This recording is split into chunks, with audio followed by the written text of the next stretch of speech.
స్వేచ్ఛ, సమానత్వం, సౌభ్రాతృత్వంతో సామాజిక న్యాయాన్ని, దేశ సమగ్రతను చాటి చెప్పిన భారత జాతి ముద్దుబిడ్డ భారతరత్న డాక్టర్ బిఆర్ అంబేద్కర్ గారని కళ్యాణదుర్గం శాసనసభ్యులు అన్నారు.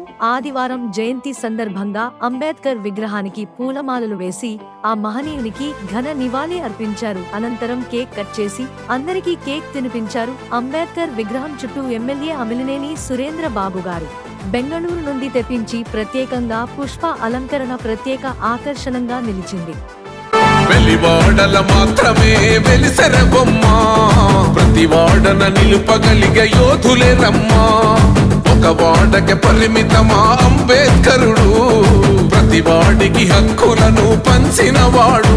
తను రాసిండు రాజ్యాంగం దేశం కోసం, తను చేసిండు పోరాటం అందరి కోసం. తను రాసిండు రాజ్యాంగం దేశం కోసం, తను చేసిండు పోరాటం అందరి కోసం. చీకటిని తరిమేసి వెలుగైనాడు.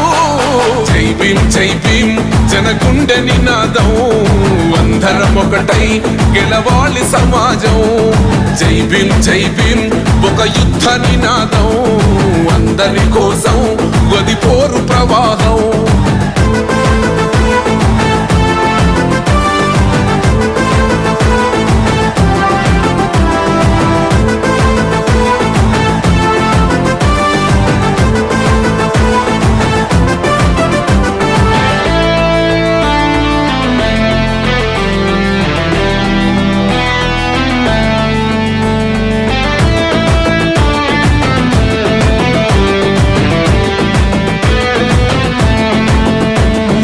మాకెందుకు మాది కాదు ఆ నినాదం, గని అవగాహన లేకున్నది కొంత సమాజం.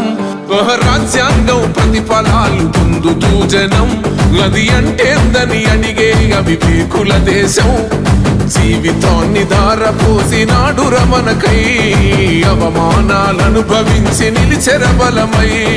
భావితరాల బతుకులు మార్చుట కొరకై, అణచబడిన వాళ్ళ కొరకు పుట్టెర వెలుగై. నువ్వు చదువుతున్న ఈ చదువు ఆయన రాత, నువ్వు చేసుకునే ఈ నౌకరి ఆయన రాతే, నువ్వు పొందే ఏ పదవైనా ఆయన భిక్షే. జై భీమ్ జై భీమ్ జనగుండె నినాదం, అందరం ఒకటై గెలవాలి సమాజం. జై భీమ్ జై భీమ్ ఒక యుద్ధ నినాదం, అందరి కోసం గది పోరు ప్రవాహం.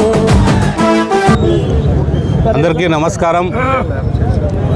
ఈరోజు మహానుభావుడు, మన దేశానికి ఆదర్శమైన వ్యక్తి బాబాసాహెబ్ అంబేద్కర్ గారి జయంతి సందర్భంగా 134వ జయంతి సందర్భంగా ఈరోజు ఆయనకి జన్మదిన శుభాకాంక్షలతో పాటు అలాగే ఈరోజు నివాళులు అర్పించడం జరిగింది.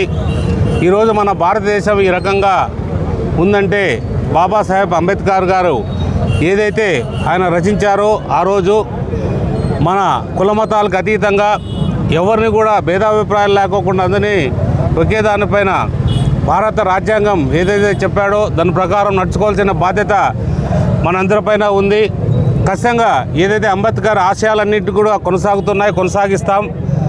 ఏది కూడా ఇంకా కూడా చాలా కొన్ని మార్పులు రావాలని అంటున్నారు. ఖచ్చితంగా అవి ఏదైనా ఉంటే కూడా ఆ మార్పులు తెచ్చి ఎక్కడ కూడా కుల వివక్ష లేకోకుండా అందరూ సమానంగా ఉండే విధంగా అందరం కూడా కలిసిమెలిసి అన్నదమ్ములుగా ఉండేటట్టు, మన దేశమంతా సమానతత్వంలో నడిచేటట్టు అన్నీ కూడా జరిగే విధంగా కూడా మన ప్రధానమంత్రి నరేంద్ర మోడీ గారు కానీ, చంద్రబాబు నాయుడు గారు కానీ, పవన్ కళ్యాణ్ గారు కానీ అందరూ కూడా ఎన్డీఏ ప్రభుత్వంలో అంబేద్కర్ గారికి ఎనలేని మన దేశానికి కీర్తి వచ్చేటట్టు ఆయనకు కూడా కీర్తి, ఆయన దేశం కోసం ఏదైతే పాటుపడ్డాడో అవన్నీ కూడా ఆయన కీర్తి ప్రతిష్టలు ఇలాగే కొనసాగుతారని ఆశిస్తున్నాం. Thank you.